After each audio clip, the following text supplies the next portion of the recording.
Hi hello friends, once again welcome back to retail trader hub YouTube channel. Friends, నేను మీ friend రాజు మరొక market update today వీడియోతో ముందు రావడం జరిగింది. ఈరోజు మార్కెట్స్ మీరు చూస్తే కనుక నిన్న హ్యూజ్ నెగిటివ్ సెంటిమెంట్ అనమాట అండి. నిన్న థంబ్నెయిల్ కూడా చేయడం జరిగింది, strong local and weak global markets అని చెప్పి మన యూట్యూబ్ థంబ్నెయిల్ కదా నిన్న. సో మీరు చూస్తే కనుక యాక్చువల్గా నిన్న యూఎస్ మార్కెట్స్ ఇవన్నీ కూడా చాలా నెగిటివ్గా క్లోజ్ అవ్వడం జరిగింది అనమాట అండి. సో దానికి రీజన్ ఏంటంటే యూఎస్ జీడిపి డేటా అనేది కొంచెం ఎక్స్పెక్టెడ్ లైన్స్లో కంటే తక్కువ రావడం జరిగింది. సో ఆ న్యూస్ వల్ల సో ఓవరాల్‌గా గ్లోబల్ మార్కెట్స్ కొంచెం నెగెటివ్‌గా నిన్నైతే రియాక్షన్ ఉందనమాట అండి. బట్ కానీ మన మార్కెట్స్ ఓపెనింగ్ యాక్చువల్‌గా చాలా గ్యాప్ డౌన్ ఓపెన్ వస్తదేమో అనుకున్నాననమాట.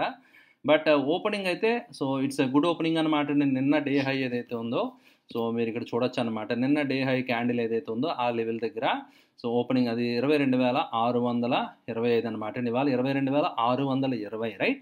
అంటే నిన్న డే హై ఏదైతే ఉందో క్యాండిల్ ఎగ్జాక్ట్ ఆ డే హై లెవెల్ దగ్గర ఓపెనింగ్ అయితే అవ్వడం జరిగిందనమాట అండి. బట్ కానీ so kind of మారుబోజు candle so మీరు చూడొచ్చు అనమాట అండి. సో ప్రీవియస్‌గా నేను ఒక క్యాండిల్ స్టిక్ ప్యాటర్న్ మొన్న రివర్స్ అయినప్పుడు చెప్పడం జరిగింది కదా, బుల్లిష్ పియర్సింగ్ అని చెప్పి. సో మీరు ప్యాటర్న్ ఇక్కడ అబ్జర్వ్ చేశాం కదా, దానికి ఆపోజిట్ అనమాట అండి ఇది. సో డార్క్ క్లౌడ్ కవర్ మీరు చూడొచ్చు అనమాట అండి. సో క్యాండిల్ స్టిక్ అనమాట. ఎందుకంటే గ్రీన్ క్యాండిల్ ఏదైతే ఉందో 50% body, so next red candle cover చేయడం జరిగింది. జనరల్గా ఎలాగైతే bullish piercing pattern down trend తర్వాత ఒక రివర్సల్ సిగ్నల్లో ఒక అప్ ట్రెండ్ తర్వాత సో ఈ విధంగా డార్క్ క్లౌడ్ రావడం అనేది ఒక నెగిటివ్ సెంటిమెంట్ కింద క్యాండిల్ స్టిక్ ప్యాటర్న్స్లో మనం చూడాలన్నమాట అండి. ఓకే, సో అందువల్ల ఏంటంటే బేరిష్గానే సినారియో డెవలప్ అయ్యే ఛాన్సెస్ కనిపిస్తున్నాయి. బట్ కానీ విల్ వెయిట్ అండ్ సీ. ఇంట్రాడేలో ఒకసారి చూస్తే సపోర్ట్ లెవెల్స్ ఎలా ఉన్నా కూడా ఒకసారి చూద్దాం అనమాట అండి. సో గ్లోబల్ మార్కెట్స్ కొంచెం రికవర్ అయ్యి బాగానే ఉంటే కనుక మండే నుంచి మన మార్కెట్స్ కొంచెం స్టెబిలైజ్ అయ్యే ఛాన్స్ అయితే ఉంటుందన్నమాట అండి. Right, slight gap up opening friends, and తర్వాత గ్రాడ్యువల్గా లోయర్ హై లోయర్ లో అండ్ బ్యూటిఫుల్గా జారుడు బలం జారుకుంటా మార్కెట్ అయితే కిందకు వచ్చేయడం జరిగింది. బట్ చాలా లాంగెస్ట్ కన్సల్టేషన్ మనం ఈ ప్యాటర్న్ ఆల్రెడీ మనం డిస్కస్ చేసాం 2-3 రోజులు మీరు చూడొచ్చు అనమాట అండి. చాలా కన్సల్టేషన్ జరిగింది కదా, జోన్ ఏదైతే ఉందో 22,500 దగ్గర నుంచి 22,350 రైట్. ఈ 150-200 పాయింట్స్ రేంజ్ ఏదైతే ఉందో ఆ రేంజ్లోకి మళ్ళీ ఇక్కడ రావడం అనేది మీరు 50 మినిట్ టైం ఫ్రేమ్లో చూడొచ్చు అనమాట అండి. అందువల్ల ఇది ఒక డీసెంట్ సపోర్ట్ ఏరియా అనమాట అండి. సో 22,300 బ్రీచ్ అవ్వకూడదు అనమాట అండి. 22,300 బ్రీచ్ అయితే మళ్ళీ సెంటిమెంట్ నెగిటివ్ అయిపోయే ఛాన్స్ ఉంది. సో ఆ ప్రీవియస్గా నెక్ లైన్ అక్కడ బ్రేక్ అవ్వడం జరిగింది కదా. సో నెక్ లైన్ బ్రేక్ అయ్యి ఇంకా టార్గెట్కి వెళ్ళలేదు. మనం ఎక్స్పెక్ట్ చేసిన ఏదైతే invert head and shoulder range target అనుకున్నామో ఆ టార్గెట్ లెవెల్స్కి వెళ్ళలేదు అనమాట అండి. సో ఇంకా రిజెక్షన్ వచ్చింది. మళ్ళీ ఇది పుంజుకుని వెళ్తుందా లేదంటే రిజెక్షన్ ఈ ప్యాటర్న్ సో ఎందుకంటే రైట్ మొమెంటం కంటిన్యూ అవుద్దా లేదా అనేది టైం విల్ డిసైడ్ అనమాట అండి. ఓకే, సో బ్యాంక్ నిఫ్టీ విషయానికి వస్తే సో బ్యాంక్ నిఫ్టీ కూడా almost it should be similar. Yes, మీరు అబ్జర్వ్ చేయొచ్చు అనమాట అండి. బ్యాంక్ నిఫ్టీలో కూడా సిమిలర్ కైండ్ ఆఫ్ స్ట్రక్చరే మనకు కనిపిస్తుంది అనమాట అండి. సేమ్ అయితే కనీసం కొంచెం హై అనేది నీ ప్రీవియస్ హై కంటే దాటింది, బట్ కానీ ఇమీడియట్గా సస్టైన్ అవ్వలేదు. సో ఇది కూడా సేమ్ అనమాట అండి. So lower high lower lows తోటి వచ్చేయడం జరిగింది కదా. So previous consultation zone 48,000 range మళ్ళీ అగైన్ ఒక సపోర్ట్ కింద యాక్ట్ చేసే ఛాన్స్ ఉందన్నమాట అండి. అది ఫెయిల్ అయితే 47,600 లెవెల్ అనేది నెక్స్ట్ సపోర్ట్ కింద సో బ్యాంక్ నిఫ్టీకి యాక్ట్ చేయాలన్నమాట అండి. Right, okay. And coming to the FII data అనమాట అండి. ఎఫ్ఐ డేటా, ఎఫ్ఐఎస్ ఎప్పుడు కూడా అమ్ముతానే ఉంటారు మరి ఎక్కడ రైట్.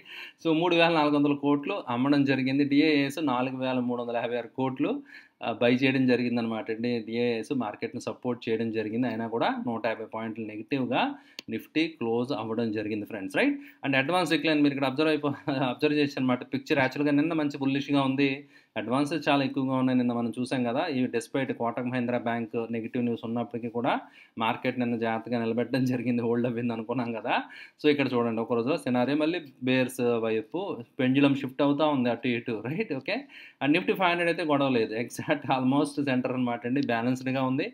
యాక్టివిటీ ఏదైతే అడ్వాన్స్ రిక్లైన్ రేషియో ఉందో ఆల్మోస్ట్ బ్యాలెన్స్డ్గా ఉండడం జరిగిందనమాట అండి. Right, and coming to results friends, Shriram finance declared wonderful net profit అనమాట అండి. ప్యాట్ మీరు చూస్తే కనుక సో మంచి జంప్ వచ్చింది. సో మీరు ఇక్కడ చూడొచ్చు అనమాట అండి, 700+ crores జంప్ వచ్చింది.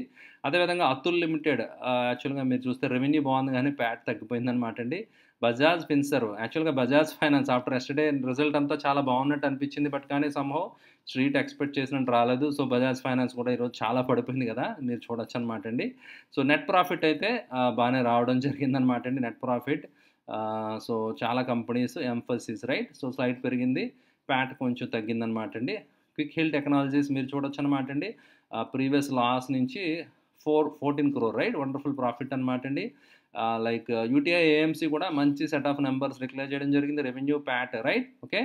సో బజాజ్ ఫైనాన్స్ మీరు చూడండి friends, Bajaj finance Pat improve అయింది అండ్ రెవెన్యూ కూడా, సో ఇన్కమ్ కూడా బాగానే ఇంప్రూవ్ అయింది అనమాట అండి. బట్ అయినప్పటికీ కూడా సో ఈరోజు సెల్లింగ్ ప్రెజర్ అనేది రావడం జరిగింది. హెచ్ఎస్సిఎల్ హిమాద్రి స్పెషాలిటీ, హెచ్పిసి మీరు చూడొచ్చు అనమాట. HSP, right? Himadri speciality chemical limited, HSCL మీరు చూస్తే కనుక ప్రాఫిట్ వండర్ఫుల్, రెవెన్యూ కూడా బాగానే ఉందన్నమాట అండి. ఎలక్ట్రా గ్రీన్ టెక్ ఫ్రెండ్స్ మన తెలంగాణ బేస్డ్ ఎలక్ట్రిక్ బస్సుల కంపెనీ కదా, రైట్? సో రెవెన్యూ కొంచెం తగ్గింది, ప్యాట్ తగ్గిందనమాట అండి, రెవెన్యూ తగ్గింది, రెండు కూడా కొంచెం తగ్గడం జరిగిందనమాట అండి, రైట్? ఓకే. సోమ్ డిస్టిలర్స్ మీరు చూస్తే వండర్ఫుల్ సెట్ ఆఫ్ నెంబర్స్ అనమాట అండి. ప్యాట్ బాగుంది, అంతా కూడా జెన్సా టెక్నాలజీ ఫ్లాట్ అనమాట అండి. ప్యాట్ రెవెన్యూ ఫ్లాట్గా ఉంది, బట్ ప్యాట్ మాత్రం ప్రాఫిట్ ఆఫ్టర్ ట్యాక్స్ అనేది బాగా ఇంప్రూవ్ అయిందనమాట అండి, మీరు క్లియర్గా అబ్జర్వ్ చేయొచ్చు. అండ్ సైంట్ కూడా డీసెంట్ సెట్ ఆఫ్ నెంబర్స్ అనమాట అండి. ప్యాట్ బాగానే ఇంప్రూవ్ అయింది, రెవెన్యూ కూడా స్లైట్గా ఇంప్రూవ్ అవ్వడం జరిగింది, right? And IndusInd bank, right? So IndusInd bank Pat 300 crores దాకా పెరిగిందనమాట అండి. And main thing NPS same maintain చేస్తా పెరగడం ఉంది. ఇట్స్ ఏ గుడ్ సైన్ అనమాట. టెక్ మహీంద్రా కొంచెం బౌన్స్ వచ్చింది కానీ మళ్ళీ again it is under selling pressure అనమాట అండి, రైట్? సో ఈ విధంగా మీరు ఇక్కడ రిజల్ట్స్ అన్ని అబ్జర్వ్ చేయొచ్చు అనమాట అండి. సో వేదాంత ఇవన్నీ కూడా మనం డిస్కస్ చేయడం జరిగింది కదా, రైట్? ఓకే. వేదాంత కూడా ఈరోజు పెద్దగా రియాక్ట్ అవ్వలేదన్నమాట నెగిటివ్గా, ప్రైస్ అయితే బాగానే హోల్డ్ అవ్వడం జరిగిందనమాట అండి. I'm sitting on like around 30% profit అనమాట అండి. I'm carrying Vedanta, okay, right? And coming to our global markets అనమాట, ఇండియా విక్స్ కొంచెం పుంజుకోవడం జరిగిందనమాట అండి. స్క్రీన్ చూస్తే మిక్స్డ్గా ఉంది, మీరు చూసారు కదా. డాక్స్ యూరోప్ మార్కెట్ మీరు చూస్తే కనుక కొంచెం రైట్ సపోర్ట్ తీసుకోవడానికి ట్రై చేస్తుంది అనమాట అండి.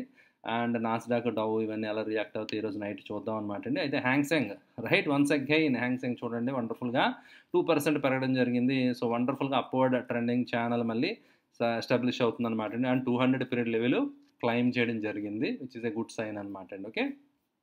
సో ఈ విధంగా సో గ్లోబల్ మార్కెట్స్ మిక్స్డ్గా ఉండడం అయితే మీరు అబ్జర్వ్ చేయొచ్చు అనమాట అండి. కమింగ్ టు సెక్టర్ అనాలిసిస్, ఈరోజు ఏ సెక్టర్ ఎలా ఉందో పెర్ఫామ్ చేసిందో ఒకసారి చూసేద్దాం. Media, okay, mid caps out perform చేయడం జరిగింది. సో యాక్చువల్గా నిన్న మొన్న కొంచెం స్మాల్ క్యాప్స్ అవుట్ పెర్ఫామ్ చేసే కదా, ఈరోజు మిడ్ క్యాప్స్లో కూడా మంచి అవుట్ పెర్ఫార్మెన్స్ వచ్చిందనమాట అండి. సో ఓవరాల్గా things are looking very good అనమాట అండి. సో అంతా పాజిటివ్గానే ఉందన్నమాట అండి. సో ఫైనాన్సెస్ కొంచెం నెగిటివ్గా ఉన్నాయి, సో బ్యాంక్ నిఫ్టీ కూడా కొంచెం నెగిటివ్గా ఉండడం అయితే జరిగిందనమాట అండి, రైట్?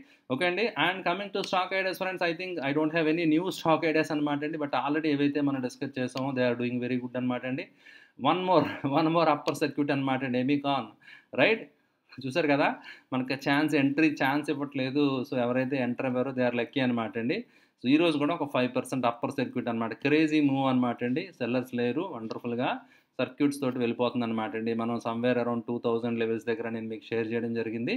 సో విత్ ఇన్ 3 డేస్లో 3 రోజుల్లో 300 రూపాయల పైన ప్రాఫిట్ అనేది రావడం, ఒక షేర్ ప్రైస్ ఇంక్రీజ్ అవ్వడం జరిగిందనమాట అండి. సో అయితే పర్సంటేజ్ వైజ్ మనం చూద్దాం అనమాట అండి. ఎంట్రీ మీరు ఇక్కడ అనుకున్న ప్రైస్లో తీసుకుంటే 3 డేస్లో 15% ప్రాఫిట్ అనమాట అండి. సో వండర్ఫుల్ ప్రాఫిట్ మీరు రిటర్న్స్ జనరేట్ చేసారు అనమాట. విత్ ఇన్ 3 డేస్లో 15% ప్రాఫిట్ మీకు రావడం జరిగింది ఫ్రెండ్స్, రైట్? సో అదేవిధంగా లక్స్ ఇండస్ట్రీస్ నేను చెప్పడం జరిగింది కదా, స్లోగా అక్యుములేట్ చేసుకోవచ్చు, కొంచెం రివర్సల్ వస్తుందని చెప్పి, అండ్ మీకు సపోర్ట్ లెవెల్ దగ్గర బౌన్స్ వచ్చింది అని చెప్పి ఇవన్నీ కూడా షేర్ చేయడం జరిగింది కదా. సో అందులో మొమెంటం కనిపించింది. బట్ కానీ ఓరియంట్ సిమెంట్ కొంచెం డిసప్పాయింట్ చేయడం జరిగింది, ఎందుకంటే సో ఆ ప్యాటర్న్ అనేది సో కంప్లీట్ అవ్వలేదన్నమాట అండి. సో డైలీ టైం ఫ్రేమ్లో మీరు చూస్తే వీక్లీలో ఇంకా కనిపిస్తుంది కానీ సో డైలీలో యాక్చువల్గా రివర్స్ అయిపోయింది, రైట్? సో డబ్ల్యూ నెక్లైన్ దగ్గరే ట్రేడ్ అవుతుంది అనమాట. మంచి బయింగ్ వచ్చింది కానీ బట్ ఇమీడియట్గా ఇట్ గాట్ సోల్డ్ ఇంటూ అనమాట అండి. సెల్లింగ్ ఇమీడియట్గా వచ్చేయడం జరిగింది. అండ్ వైభవ్ గ్లోబల్ అయితే ఇంకా సిగ్నల్ రాలేదన్నమాట అండి. డబుల్ బాటమ్ డబ్ల్యూ అనేది ఇంకా సో బ్రేక్అవుట్ పైకి రాలేదు. ఆర్ఎస్ఐ డైవర్జెన్స్ అయితే వచ్చింది, బట్ అది ఇంకా నేను ఇంకా పొజిషన్ తీసుకోలేదన్నమాట. బట్ ఓరియంట్ సిమెంట్లో కొంచెం ట్రాకింగ్ పొజిషన్ తీసుకున్నాను అనమాట అండి. సో ఐ విల్ సీ, ఒకవేళ ప్రైస్ 215 లెవెల్ దిగితే మాత్రం ఐ విల్ కమ్అవుట్ అనమాట. ఒకసారి ఎగ్జిట్ అయిపోవడం బెటర్ అన్న ఒపీనియన్ అనమాట అండి. విల్ సీ ఫ్రెండ్స్, ఏం జరుగుతుందో చూద్దాం. సో ఈ విధంగా స్టాక్స్ అయితే ఉన్నాయన్నమాట అండి. అండ్ కోటక్ మహీంద్రా బ్యాంక్ లాంటి stock mostly things will be sorted out, okay, if I'm not wrong. So అందువల్ల ఇట్నే గోయింగ్ ఫార్వర్డ్ లాంగ్ టర్మ్కి ఎవరైతే ఉన్నారో వాళ్ళు కావాలంటే ది కెన్ రైట్ కన్సిడర్ అనమాట అండి. బట్ కానీ డిప్లో యాడ్ చేసుకుంటూ ఉండడం అనేది చాలా ఇంపార్టెంట్ అనమాట. సో నేను చెప్పాను కదండి, 2020 ముందర ఏదైతే లెవెల్ ఉందో ఆ లెవెల్కి రావడం జరిగింది. బట్ కానీ ఇది కొత్తగా ఇప్పుడు రావడం కాదనమాట అండి. ఈ 4 సంవత్సరాలు 2020 నుంచి 2024 అయిపోతుంది కదా, ఆల్మోస్ట్ 3 నెలలు అయిపోయింది కదా. సో 4వ నెల కూడా అయిపోతుంది కదా. సో 4 సంవత్సరాలు ఒకే రేంజ్లో ఉందన్నమాట అండి. 1600 నుంచి 2000 మధ్య, అంటే ఒక 400 రూపీస్ రేంజ్లో మాత్రమే సో ఇది friends blue chip, large cap అనుకుంటూ ఉంటారు కదా! ఒక్కొక్కసారి చాలా చాలా టీజ్ చేస్తాయన్నమాట లార్జ్ క్యాప్స్. అందరూ కూడా కాంపౌండింగ్ అది ఇది అని చెప్పి కొంతమంది చెప్తా ఉంటారు. బట్ ప్రతి blue chip, any blue chip mutual fund మీరు తీసుకోండి, కోటక్ అనేది మోస్ట్‌లీ ఉంటదన్నమాట అండి. కోటక్ బ్యాంక్, యాక్సిస్ ఇవి లేకుండా, రిలయన్స్ లేకుండా ఉండదని నిన్న కూడా చెప్పడం జరిగింది ఐ థింక్ రైట్. సో అందువల్ల ఏంటంటే రైట్. సో అందువల్ల చాలా మ్యూచువల్ ఫండ్స్ కూడా ఇండెక్స్ కంటే కూడా రిటర్న్స్ ఒక్కోసారి ఇవ్వండి, అండర్ పర్ఫార్మ్ చేస్తాయి. ఎందుకంటే సో ఇలాంటి స్టాక్స్‌లో మనీ స్ట్రక్ అయిపోయి ఉండిపోతే గనక మీకు ఆ మొమెంటమ్ మీరు ఎంజాయ్ చేయలేరన్నమాట. Small cap like Quant small cap అలాంటి కొన్ని మ్యూచువల్ ఫండ్స్ అయితే 30% రిటర్న్ 5 ఇయర్స్, 7 ఇయర్స్ టైమ్ ఫ్రేమ్‌లో 25-30% రిటర్న్స్ కూడా ఇన్వెస్టర్స్‌కి ఇవ్వడం జరిగిందనమాట అండి. వాళ్ళు ఫాస్ట్‌గా చర్నింగ్ రేట్, మనం ఎలాగైతే మొమెంటమ్ స్టైల్ ఫాలో అవుతాం, మొమెంటమ్ ఎక్కడైతే ఉందో ఆ స్టాక్స్‌లో వెళ్ళడం, కొంచెం చర్నింగ్ ఫాస్ట్‌గా ఎక్కువగా చేస్తున్నారన్నమాట అండి. సో వాళ్ళు కూడా తొందరగా ఎగ్జిట్ అవుతా సమ్‌హౌ దే ఆర్ మేనేజింగ్ అనమాట అండి. సో ఫార్ బుల్ మార్కెట్‌లో ఉంది కాబట్టి మంచి రిటర్న్స్ అయితే వాళ్ళు క్లయింట్స్‌కి ఇవ్వగలిగారు మాట ఫ్రెండ్స్ రైట్. ఓకే అండి. సో ఇలా కొన్ని క్వాలిటీ స్టాక్స్‌లో ఏదైనా న్యూస్ వచ్చినప్పుడు, నెస్లే కానీ ఇలా కొన్ని స్టాక్స్‌లో ఏదైనా ఒక న్యూస్ వచ్చి వచ్చినప్పుడు, ఆపర్చునిటీ వచ్చినప్పుడు గతంలో కూడా మనం చూసాం అనమాట అండి. మళ్ళీ అవి కొంచెం థింగ్స్ సెట్ అయ్యి రివర్స్ అయినప్పుడు మంచి ప్రాఫిట్స్ రావడం జరిగిందనమాట అండి. రైట్. ఇక్కడైతే బజాజ్ ఫైనాన్స్‌లో రిజల్ట్స్ తర్వాత మీరు చూడొచ్చు ఇక్కడ డబుల్ టాప్, ఒక ఎం ప్యాటర్న్ రైట్. ఇందాక ఏదైతే మనం ఓరియంట్ సిమెంట్‌లో డబుల్ బాటమ్ చూసామో ఇది డబుల్ టాప్ అనమాట అండి. M pattern and neckline break అయిపోయింది. అండ్ చూడండి ఫ్రెండ్స్, ప్రైస్ ఏమో same highs are same, but here RSI is making lower highs. RSI ఏంటంటే లోయర్ హైస్ ఫామ్ అవుతున్నాయి. సో దట్ ఇండికేట్స్ అనమాట అండి. సో వీక్నెస్ ఉంది, ప్రైస్ ఇంకా పడిపోవచ్చు అనేది మీరు ఇక్కడ అబ్జర్వ్ చేయొచ్చు. 6,200 దాకా అవకాశాలు కనబడుతున్నాయి అనమాట. ఇంకా 500 రూపాయలు ఇంకా బజాజ్ ఫైనాన్స్ పడుతుంది. అట్ ద మోస్ట్ వర్స్ట్ కేసులో ఒకవేళ 5,400 ఆ రేంజ్కి వస్తే కాదు మంచి బ్యూటిఫుల్ ఆపర్చునిటీ అనమాట అండి. ఈ లెవెల్ కోసం నేను వెయిట్ చేస్తూ ఉంటాను అనమాట అండి. ఈ లెవెల్కి వస్తే దెన్ అప్పుడు నేను యాడ్ చేస్తాను అనమాట లాంగ్ టర్మ్కి బజాజ్ ఫైనాన్స్ బై చేయడానికి.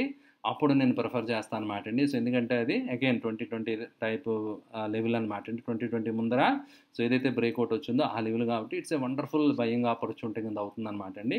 సో అయితే మీరు వీక్లీ టైం ఫ్రేమ్లో చూస్తే ఇక్కడ ఒక ప్యాటర్న్ మీరు అబ్జర్వ్ చేయొచ్చు అనమాట అండి. సో కొంచెం ఈ ట్రెండ్ లైన్స్ అన్నీ జస్ట్ ఐఎమ్ రిమూవింగ్ అనమాట అండి. సో దట్ మనం కొత్త ట్రెండ్ లైన్స్ విల్ డ్రా అనమాట. Okay. So Bajaj finance learning గురించి అనమాట అండి. ఇవన్నీ మీకు షేర్ చేస్తున్నాను friends, so that they should help you right. మీరు జాగ్రత్తగా స్టడీ చేస్తే కనుక ఇక్కడ kind of head and shoulder pattern అనేది ఇక్కడ మీరు అబ్జర్వ్ చేయొచ్చు అనమాట అండి right. So head and shoulder already break అయింది and again it bounce back and now it is getting retraced అనమాట అండి. అండ్ ఓవరాల్ స్ట్రక్చర్ ఎలా ఉందండి weekly time frame structure. So lower high lower lows తోటి weakness అనేది continue అవుతుంది అనేది మీరు క్లియర్గా అబ్జర్వ్ చేయొచ్చు అనమాట అండి.